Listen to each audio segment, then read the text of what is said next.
I'm going to start with the assumption that all of the people sitting in this room want to have close relationships. For some of us, it's a felt need. For others, a practicality. But for all of us, close relationships are a biological necessity. Finding and maintaining strong relationships has been the hardest and most important struggle of my life. And as a therapist specializing in couples, I'll make an educated guess. I am not alone. We desperately want and need relationships, but we don't know how to do them well. Alongside my own struggle, my training and experience in the therapy room has taught me that our very survival depends on finding someone close. I know this because we've been accumulating research since the 1970s on close, or to use a more clinical term, secure relationships. Secure relationships are best described as effective dependence based on a deep knowing that we can count on our person to be there for us. According to Sue Johnson, relational expert and personal hero of mine, the markers of secure relationships are accessibility, responsiveness, and emotional engagement. Ideally, we start with a close relationship with a caregiver as an infant. And as we age, we grow to depend more on romantic relationships or friendships. Hundreds of research studies in neuroscience, medicine, and psychology have a lot to tell us about the positive impact of close relationships. We know that close relationships help us live longer, lower inflammation levels in our bodies, make us more socially competent, allow us to take more positive risks. We know that secure relationships drastically improve mental and physical health, including the reduction of anxiety, depression, and even heart attacks. Even holding the hand of a loved one lowers our body's stress response to a threat. There's no getting around it. Relationships make us healthier and happier people. Tonight, I'm going to examine relationships from two perspectives, as a human and as a therapist. I invite you to join me, bringing all of yourself to the table, not just your mind, but also your relational history, bodily sensations, and emotional experiencing. As a human, I want one of those rom-com relationships where we stare into each other's eyes, finish each other's sentences, and can read each other's minds without effort. I want my husband to know what I want at all times so that I never have to ask him for anything. I know I'm not alone here. How many of you have found yourself irate when your partner failed to buy the perfect birthday present or didn't have the response you needed at the end of a hard day? Because that moment of asking for what we need and waiting for the response is excruciating. It allows us to feel our vulnerability and our need. It's such a risk. And to make matters worse, our culture tells us to be this dependent and this vulnerable makes us codependent and weak. But as a therapist, I know that you cannot have close relationships without risk and awkwardness. The most beautiful and connecting moments in the therapy room are also filled with deep fear and awkwardness. Picture red faces, stuttering speech, a struggle to maintain eye contact. The temperature of my room goes up 10 degrees. And my clients say the most incredibly brave things, like, my entire life, I have been afraid of taking up too much space in relationships. I'm afraid that I'm too much for you. And eventually you will grow tired of me and leave. Can you reassure me? Can you reassure me that I'm not too much for you? Imagine saying this to the person you love the most in the world. Notice how it feels. If you're honest, you're probably squirming. I also know that without someone else, without a close relationship, it's really difficult to stay okay. It's difficult to regulate our emotions so that they don't overwhelm us or cause us to shut down. In the past 14 years of providing relational therapy, I can confidently say that my clients with the most pain and confusion are those either very relationally isolated or in relationships without support and security. But when my clients do start to lean into their need, to feel their dependence, and have their partner catch them, those moments can only be described as sacred. We know going forward, no matter what happens, they will make it through together. As social beings, we are wired for co-regulation rather than self-regulation. Most of us are familiar with the idea of self-regulation. It's the idea that we can manage our emotions without becoming overwhelmed with them inside ourselves and by ourselves.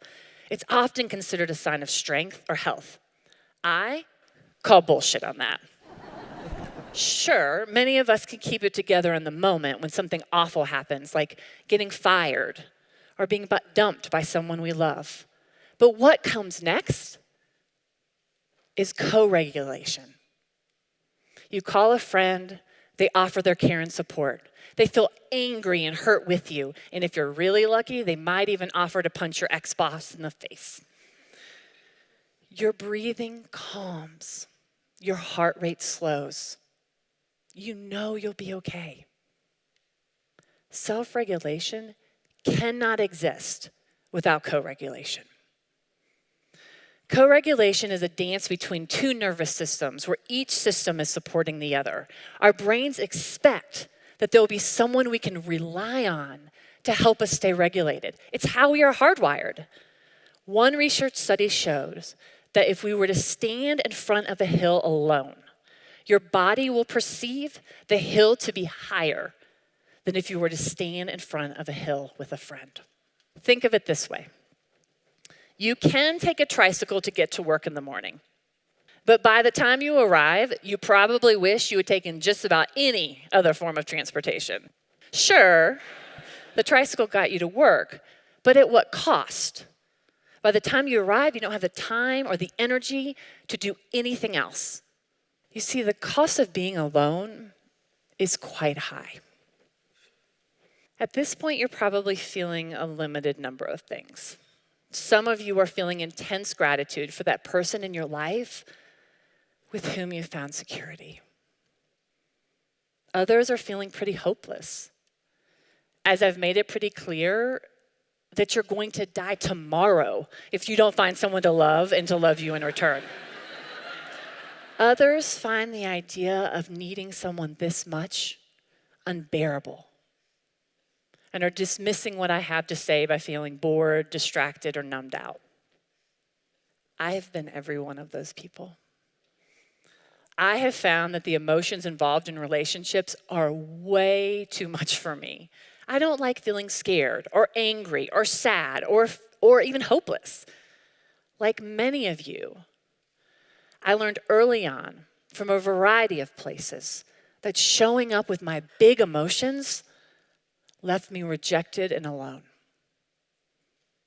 Being alone with our big emotions is unbearable. So over time, I simply stopped feeling them. Problem solved. Or so I thought. Because as a therapist, I know that you cannot have close relationships if you cannot connect to your own emotions. Earlier, I mentioned that secure relationships require accessibility, responsiveness, and emotional engagement. All three of these require comfort with our own emotions. To be accessible, you must be able to stay connected and engaged with your partner, even when in a fight, even when you're angry and afraid. And here's a hint. If you can't tolerate your own fear and anger, you certainly can't tolerate it in your partner. To be responsive, you must be able to see a negative emotion in your partner such as sadness. Connect to your own deep sense of sadness and move toward them without trying to minimize or fix their pain. If you think this is easy, try it the next time someone you love is struggling, because almost every couple I see finds this part nearly impossible when we begin our work together. To be emotionally engaged, your mind, heart, and body must move towards your person, feeling and communicating. You are special. You matter to me. I will be with you to carry the load. Having the privilege of watching accessibility, responsiveness, and emotional engagement grow in my clients has been one of the greatest joys of my life. But as a human, I have found that my attempts to be accessible, responsive, engaged as a parent, partner, and friend fail more often than I would like to admit.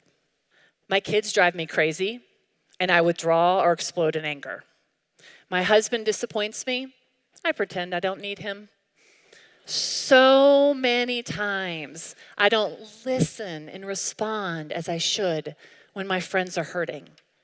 Sometimes I even know I'm not getting it right or even doing it how I wish I could, and I still can't change the path. Even thinking about it now causes a sinking feeling inside of me. I wonder if you're feeling that too. But as a therapist, I want to close with some really good news. I've learned that we only have to get it right 30% of the time to maintain close relationships. 30%. Yeah.